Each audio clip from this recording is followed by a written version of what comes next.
and we've come together today to look at our communities around Bentham and the work we've been doing to support the communities during COVID, and also some self-care tips with it being self-care week. Now, Debbie, I'd got you down to go first because I know you've got to nip away from the meeting, is that right? Yeah. So yeah. If you want to start, and if you want to have 5 minutes each, and we can just go around, and then if anybody has any questions, do ask them. Thank you. Okay, lovely. Hi, well, thanks for having me. My name's Debbie Hawkins, and I work for Carers Resource. I'm what we call the locality worker for North Craven, which encompasses Bentham, Ingleton and Clapham area. So Carers Resource does what it says on the tin. We're a charity that supports unpaid carers, whether they're doing lots of caring for a relative or a friend, or they're just keeping an eye on somebody. We're what we would call a one-stop shop for information and support. So the locality workers are the people that provide the one-to-one support with the carer, almost like a gateway to the services of Carers Resource, and we do signpost to other organisations.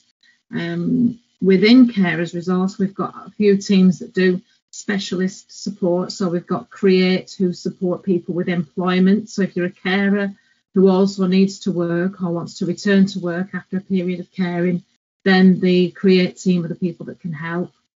The Care At team are the paid for domiciliary care arm of our organisation. So if people need care at home, that's the paid for service, and we have that team that's going out. And we've got the home from hospital team. So if somebody's being discharged from hospital, and we just sort of fill that gap. So from going from hospital back to home, about making sure that people have got some food, the heating's on, and maybe link them to the support services to make sure that they're safe at home and they don't end up back in hospital. Part of the information, we've got a regular newsletter that goes out to carers, which is called Choices, and that's about up-to-date legislation or benefit information, anything that would support carers. There's some feel-good stories in there. Carers can use it as an avenue to get their information out.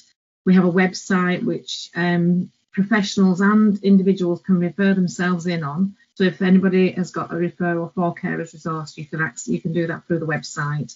You can also access lots of fact sheets through the website. So if there's a particular issue, whether it's power of attorney or finding a care home, there's lots of information on the website there that you can take. I do try and push self-care, even when it's not self-care week. I always say, my mantra is you can't pour from an empty jug. And I think I'm always saying to people, don't wait for it to be a crisis, prepare yourself. So my self-care tip would be to keep your phone off during a meeting, be the first one. My self-care tip would be to gather your army, sort of prepare yourself. The first thing in your army is look after yourself, so take time out, go for walks, look after your own health, which is often neglected when somebody's looking after somebody else.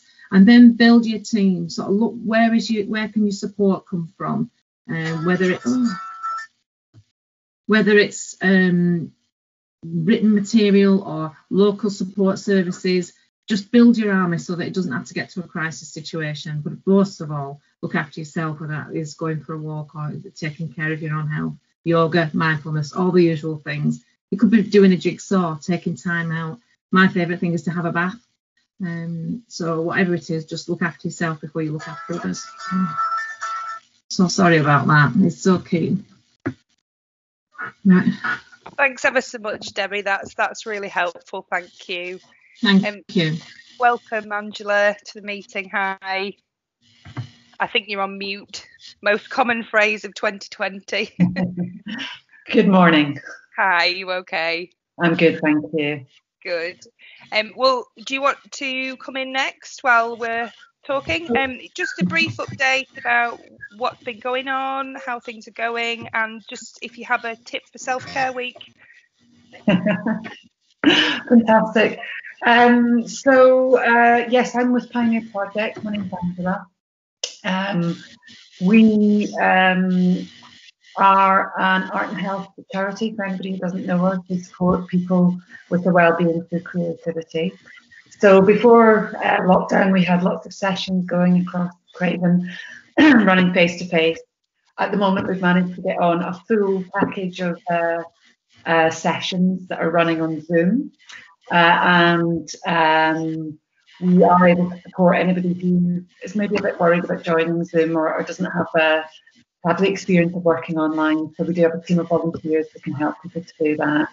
And we're always happy to meet one-to-one first while people are sort of building their confidence to join Zoom sessions, because it can be quite daunting. But we've got a full range of things. We've got mindfulness.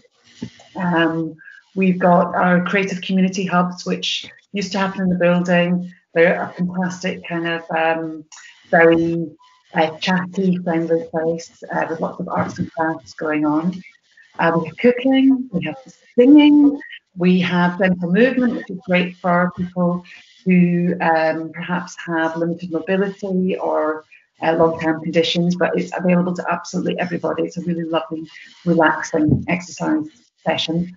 And we also have creative sessions for people living with dementia, with their carers. We've spent a lot of time putting that together. So that uses art and storytelling. And for those who aren't able to join on Zoom, we can send out packages and support with phone calls to support people that way as well. So we have got quite a lot going on at the moment. We've got a couple of new key workers just joined us as well, which is fantastic. So they can support people both in the sessions, but also with one-to-one support around well-being and goal settings. They can also support with people who are ready to perhaps move into education or volunteering or employment. So lots of one-to-one support opportunities, and we are actually starting to be able to do those in the building again, which is fantastic news. We are able to do some of those face-to-face now, which is fantastic. So that's, I think, we're also going to have a Christmas session as well for everybody, which we're really excited about. It's just trying to get everybody in Pioneer Projects together and sing some carols, and we've also done a bit of outreach to places like Hamley Hall, doing a bit of singing with them as well. So absolutely loads going on at the moment. I'm aware I'm probably running out of time, so self-care tip.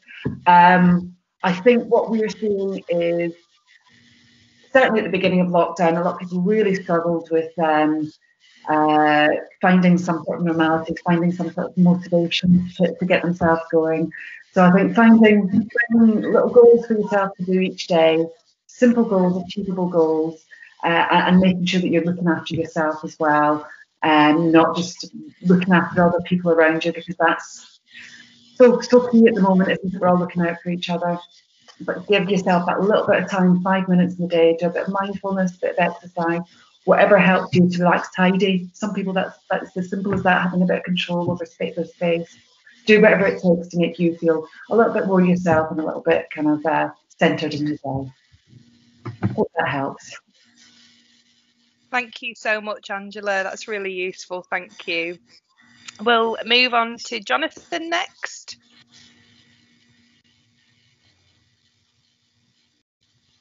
Can you hear me? Good. Okay.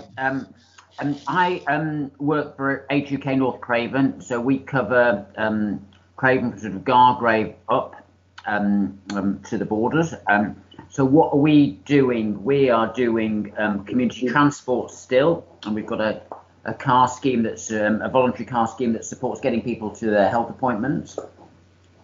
And we're doing support in terms of information and advice for people that need that, which might be how to get extra benefits and what rights they're entitled to, legal issues. So we're pretty good at that. Obviously focused on older people, but then we can signpost people to specialist information if that's needed. We're doing one-to-one client support work where we're trying to help people who are going through crises. Could be a health crisis, could be a bereavement, could be something significant. And we've got a quite a big befriending scheme that's operating across the area, predominantly moved to phone befriending now, obviously, but then there are people that are befriending in different ways. We've been around for 30 odd years, and we're conscious that we're quite a reasonably well financed and quite a relatively big organisation there. So we're very conscious about not treading on other people's toes. So within the Bentham, Burton, Ingleton area, we very much see ourselves as being part of the team and supporting people to do other things. So We work with predominantly the community groups that are associated with working with older people, but we'll try and work with anybody. We've got a full-time volunteer coordinator who can help other organisations get their volunteer systems up and running. And so we see ourselves very much as supporting community groups to help themselves. And we're happy to support a range of community groups. We don't just want to support. If you set up a community group and put Age UK in front of it, nobody is old enough to go to it. You know, we are the organisation that you only go to when you're about keeling over, really. So so we don't attach Age UK to most things, but we try and set up things that are age friendly and that allow older people to attend. In Settle, we're acting as the community support group, so we're delivering prescriptions and food. And we have a contract with North Yorkshire County Council to support all of the community groups that are doing it throughout North Craven.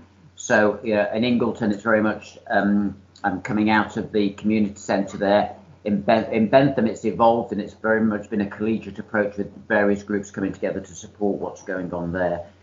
And we've been doing a number of projects now, trying to think about Christmas food projects, really. Food was obviously very important for people. In the second lockdown, we find it less so, in that businesses and various organisations have stepped up to the mark and are supporting that now. But in terms of the social aspect and the meeting people and having a lunch, really important, and Christmas will be very, very difficult.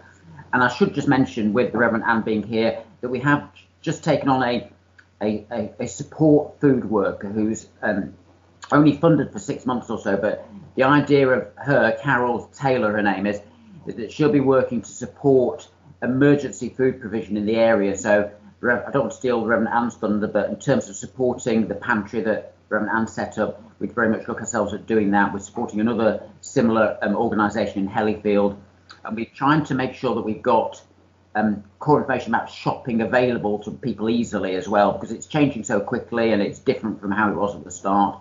But we'll try and pull that information together. And self-help group, where self-help tips. Get a puppy. Our neighbours have got a dog, and it's a lot of fun, and it cheers everybody up. So there we go. I'll leave it at that. Thank you very much, Jonathan. Thank you. If I can move on to Reverend Anne, if that's okay, please. Yeah, sure. Can you hear me okay? Yeah. I'm Anne Russell. I'm what's called in the trade a team rector, which means I look after the parishes of Chapel-a-Dale, Ingleton, Thornton, Burton and Lonsdale and Bentham, and I have oversight for our area churches and staff going up to Skipton Way. It's our what's called a deanery in Church of England language, but it means we're part of the Leeds diocese. We don't cover anything into Lancashire or Cumbria, but we cover North Yorkshire. With the Church of England, the job is to be outward facing, not just for the members who come. So our job is to serve anybody who's there, no matter what their faith, if they have any faith at all. So we are just there for anybody, whoever they are.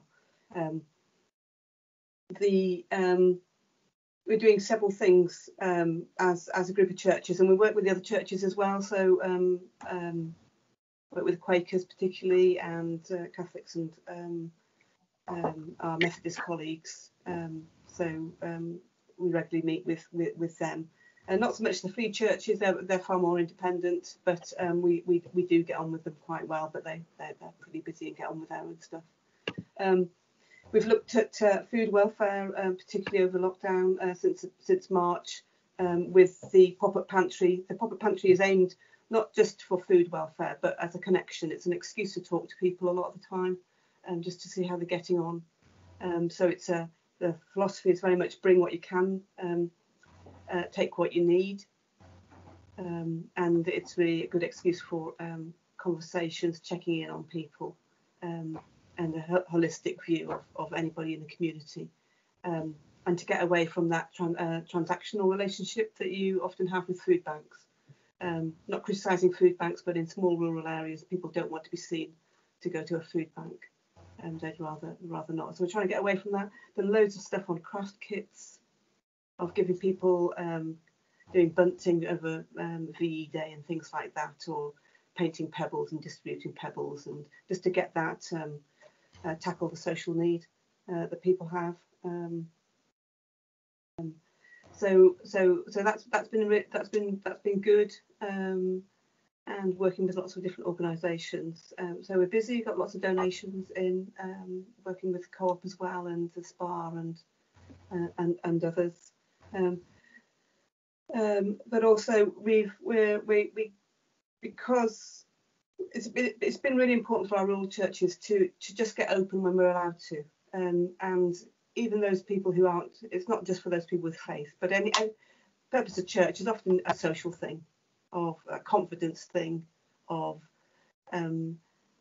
remembering what you used to do, giving a track of the week, especially if you're older, that you know you're on Sunday because you've got to go to church and things, and that's been really important for people's welfare. We thought that older people wouldn't come back to church because they were shielding, but they were really back like a shot. Forget the risks. We're coming back. We're going to see our friends. We're going to get into a pattern of our old patterns of living, and that's been really useful. We've done loads of online stuff which has been very successful. We do a bit befriending service. We've got 2 pastoral teams across our Ingleby team. We call the Ingleby team, and with DBS checked callers who will do befriending basically, or checking in on people, and that's predominantly for our church members, but also those on our fringe, and we do delivery of gifts. We're doing big gift delivery, which is basically the gifts of hope. So you deliver a gift or some flowers, and that is again an excuse for a conversation. We do visiting, so we some of us still do visiting. We're allowed to do that, to go into people's homes on emergency cases, and the rest of it is on the doorstep. We've done about 30 funerals, so we do the majority of the funerals in this area, which has been tragic really because of the effect of bereavement and lack of support in these times. So we try and follow up on that, but it's all the self-care stuff, isn't it? It's about interaction, holistic approach to things, having a bit of a laugh, but also being in there, walking with people. We try and get away from anything transactional. We're there. We're just walking alongside people in this time. We all have areas of need. So, but we've got a good trained team of callers. We follow strictly DBS, and we do visiting, gifts, regular. We're always open as much as we can, and we've got this amazing plan for Christmas. So watch out, get involved, do some singing, do some sharing of stories, do some interaction with kids and stuff like that. So we do trying to do lots of kids work alongside the school, and we are based from the youth cafe. So we do, I'm the chair of Bentham Youth Cafe, which is our youth resource for this area, and we're working hard. We can't open at the moment. We nearly opened. Had everything in place, all the risk assessment in place, but closed down. But we're aiming to open as a youth club again in the new year with selected after school clubs. We've got a part-time youth worker and one in training. Fabulous, thank you so much. There's loads going on, absolutely. Yeah, loads. it is. Yeah, loads. We reach regularly over 300 people every week, and then the fringe beyond that is, I mean, we had with the remembrance stuff, which is really important to keep on doing things like remembrance, isn't it, and to value people's memories. Yeah, we're probably near about 8,000 visits on those things. So okay. we just want to keep things going.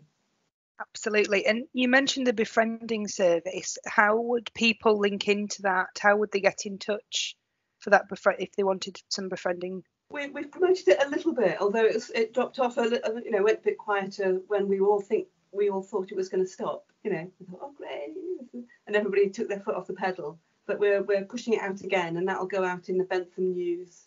And if people, we're trying to get our local people to keep an eye out for people in need, and then bring them in as it's friend to friend, neighbour to neighbour. But we do publicise it in the local rags and things. Thank you. Thanks ever so much. Thank you for inviting me. I'm very grateful. Thank you. We'll move to Claire next, please. Hi, Claire. Hiya. So I'm what's called the Dementia Support Advisor. I work with an organisation called. Can you hear me? You're quite faint. Not very well. Okay, I might have to take this out. That's better if you can hold it the way it was. Sound up here. Can you hear me now? Better. Right. So I'm. My name's Claire Mousley, and I'm a Dementia Support Advisor, and I work with Dementia Forward. So I live and work in Craven area. The charity covers the whole of North Yorkshire. We were set up to provide services and support for anybody affected by dementia. So that's family, carers, relatives, the people living with dementia. Doesn't matter really, any combination of those. So normally what I would be doing, I'm the only one at the moment in this area, though we're hoping if all goes well, come spring there'll be at least another one doing part-time. What I would normally do is generally would be following up on new referrals from the memory clinic, because we get a bit of our funding from North Yorkshire County Council to run that service of working alongside the memory clinic in Skipton. So if somebody's been newly referred and they would like to have some more ongoing help, because the memory clinic, they'll see people, and once they feel they're stable, they'll discharge them, and then they have to be re-referred in. For us, that doesn't work that way. Once people are on our books, we just keep them for life. We don't let them go.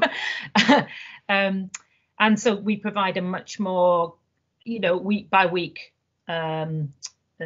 service, really, that people can phone into whenever they like. I mean, what I tend to say, don't wait till there's a crisis. If there's a bump in the road, phone into our organisation, and it doesn't particularly have to be to do with dementia. It might be something else, but because we, a bit like Carers Resource, we tend to cover quite a lot of areas in what we do. We can often answer questions for people or can direct them to the right area. So it's just a support. It's a place that they can go to if they've got, I just don't know what to do. I've had this letter and I don't understand it, or my husband's suddenly exhibiting this behaviour. I don't know how to manage it. So normally I would be seeing new referrals. So I'd go out in person, go to the house, meet the people, get to know them, and the advantage of that was if the person with dementia, living with dementia, wasn't able to really communicate, I could see them, I could communicate non-verbally at times with them and that sort of stuff, and you get a sense of what's going on, the dynamics in the house. That's all stopped, so I'm mostly having to just work with the carers, and that isn't easy. That is not an easy thing to do, to assess the situation and work out where people are at, particularly around here where, people will go, I'm fine.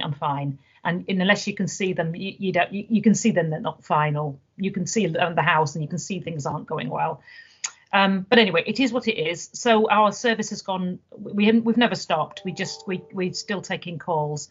They're really ramping up at the moment with the second lockdown. We're seeing a big influx of emails and calls coming in to the service of people really getting quite desperate. And I think it's one of the,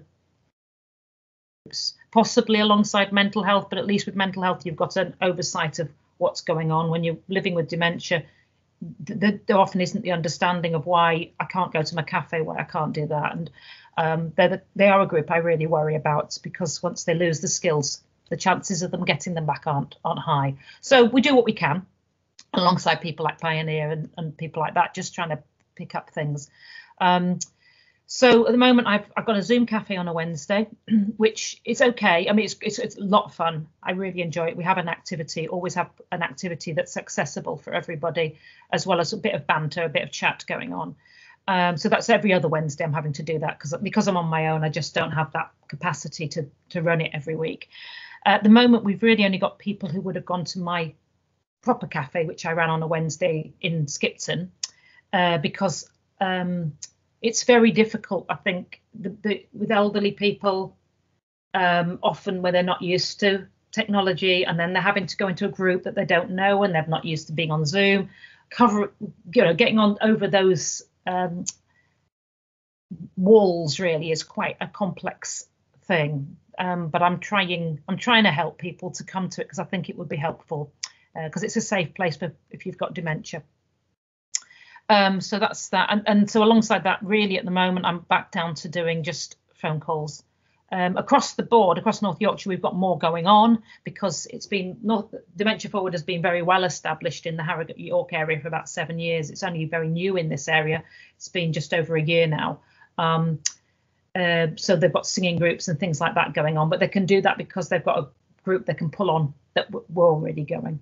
So yeah, it is a little bit limited, but I am here. And if you come across people where they're struggling with dementia, absolutely put them through to the organisation. I can give you the helpline number, which is, if you want to have it, it's 033 00 578 592. And then you'll just get through to our helpline, which is over Ripon Harrogate area, and they will take that referral and I'll get it on a Tuesday.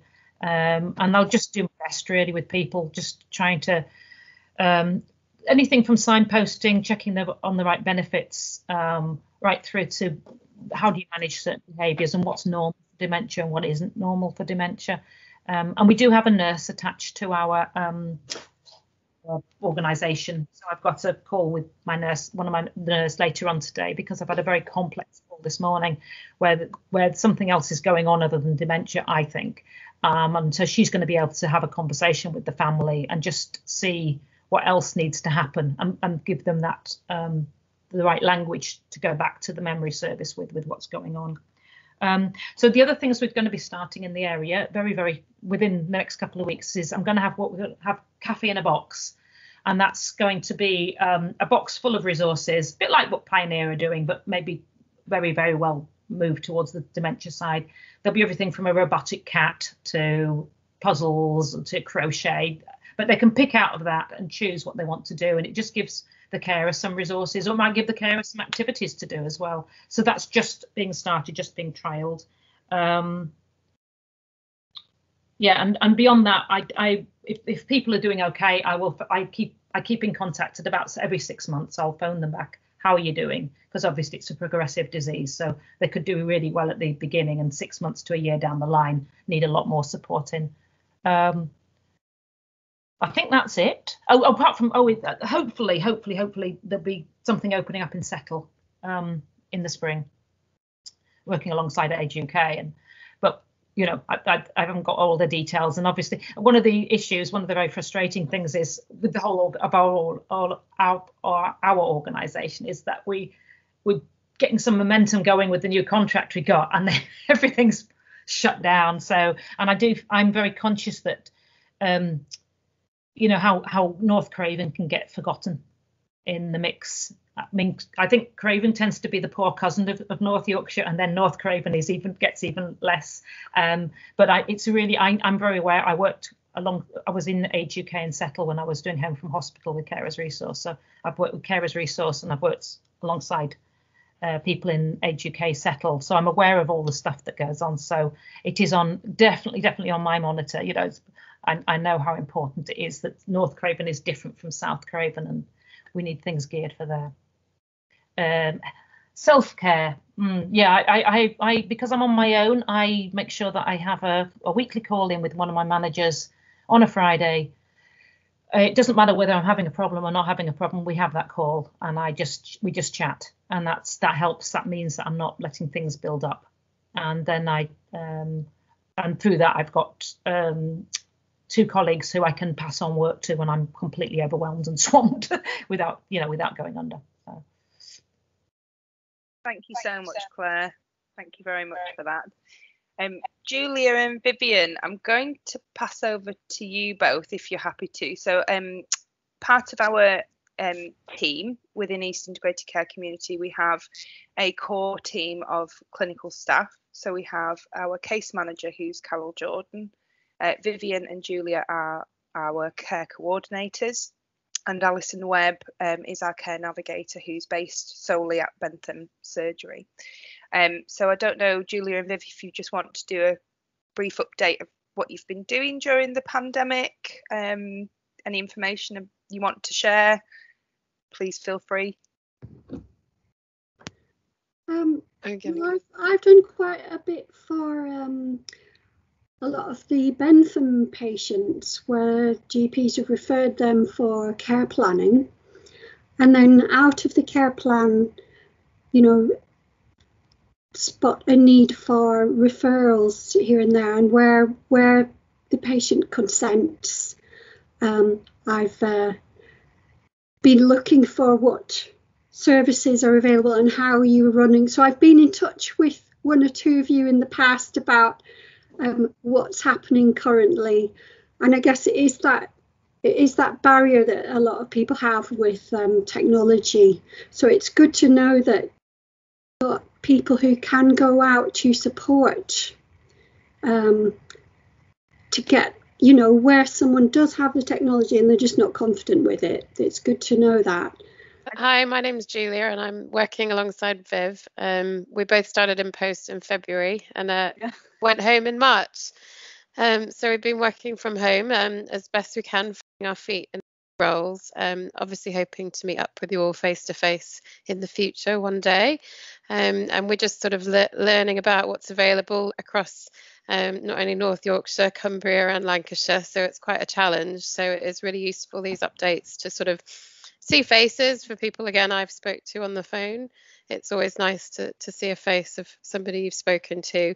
And yeah, Viv and I have just been doing quite a bit of care planning with Bentham, who've been referring mainly elderly, frail patients, many with dementia, people who are just struggling with things like falls and isolation. So it's really useful for us to have your updates today. Thank you. And I'm going to share a link, being a dietetic based which has got on there about healthy eating and losing weight, because many people have put on quite a lot of weight in lockdown.